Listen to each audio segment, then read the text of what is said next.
Hello, I'm Stephanie Lynn Mason, and I play Huddle. Hi, I'm Drew Sigla, and I play Perchik. He was cast as a replacement as Perchik.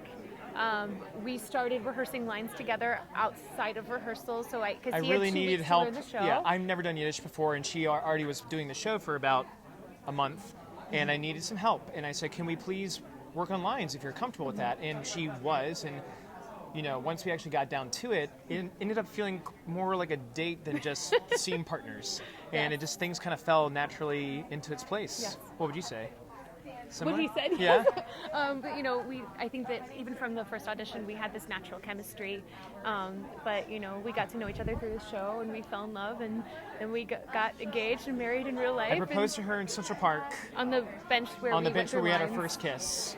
Yes, and where we went through lines. So yeah, and where we went through our lines, and it was just amazing to do that show after the proposal, because that scene in Act 2 where I proposed to her just felt so. I mean, it was just so real, and we never looked back. We just keep going forward. And we called Zalman because it was Friday, so it was Shabbos, and we wanted to make sure we got to him before Shabbos to let him know we were engaged. When we first started working on the show, that was late August 2018. Of 2018, and we were. Go ahead. He proposed on September 20th of the following year. In 2019, September 20th, yeah. So about a year and change. June 27th, 2022. So just recently. A little over 3 months ago. It was our third attempt, though. It was actually our 5th wedding date because of the pandemic. We were supposed to get married on June 27th, 2021. Then we postponed it 6 months to September 26th, 2021. And then we moved it to May 2nd, 2022. And then I booked a show, so we moved it to April 10th, 2022. Then I tested positive for COVID 2 days before the wedding. 2 days before the wedding. While people were already traveling to come to the wedding, and we had to cancel and postpone to. But we postponed it to a year later to the original date. It was the only date that the venue had available, so it was very much Bashert. It was Bashert, for sure. What about cast members? Did they come? Some did. A fair amount. A fair amount came, and Stephen Skybell played Tevye. He spoke this beautiful poem. Elizabeth Barrett Browning, he read during our ceremony. Moretta, who's Joel's associate director, she helped marry us. And also... And Kat West. And Kat West, who is the production manager. They both helped marry us.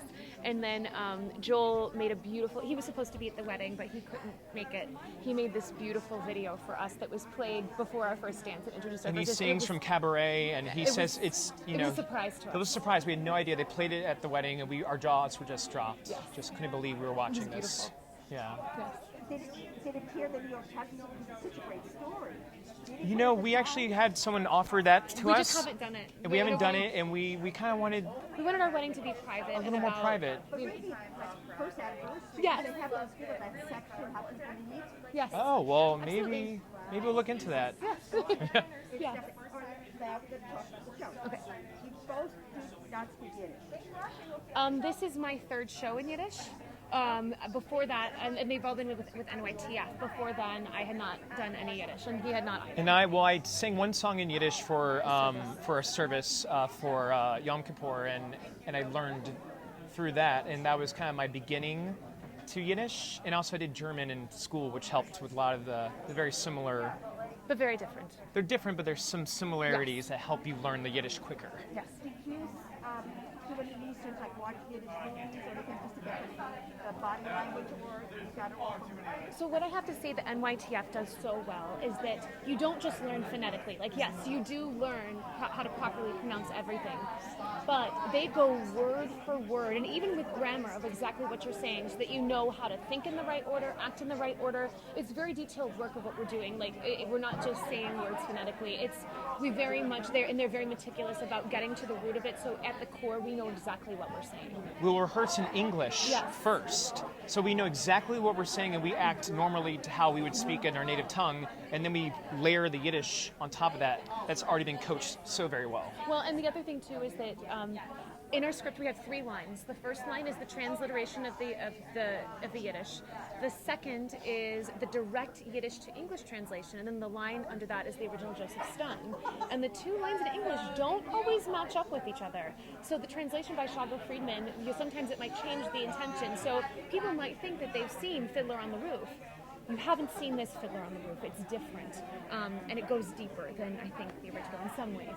Yeah. What a great acting experience. Yes. Because, you know, as an actor, how you can grow. Yes. Now everything will be easy. I mean, it is. It honestly, it is a challenge in the absolute best way, and it's such a beautiful language. And you know, I think there's something beautiful about the fact that it was almost wiped out. It was almost wiped out, and people tried to wipe it out, but here it still is, thriving, and we're telling this story. We get to carry the torch. Yes, but speaking the language that these characters would have spoken in the shuttle, I think it's a very triumphant thing.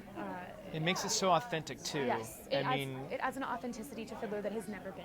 But notice how many Yiddish words are now in the English language. Yes, absolutely. words you didn't even realize. I mean, I didn't realize. And even just, I'm from the Midwest, he's from the South. Even when you move to New York, I think there's a certain amount of Yiddish, even in just New York culture, New York language, that have like, if you're schlepping somewhere, You're if you go to schlepping. get a bagel and schmear, like even just those simple words, I think have such commonality, and it's so.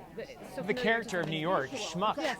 You Yes. know, like it's just part of visceral. this. It's part of what makes New York. You know, in so many ways. Yes. Visual language. Yes. It's a cultural. Yes, it's amazing. Well, that's great. Well, good luck to you. Thank Thank you you. so much for talking. Oh my gosh, Of course, thank you. thank you.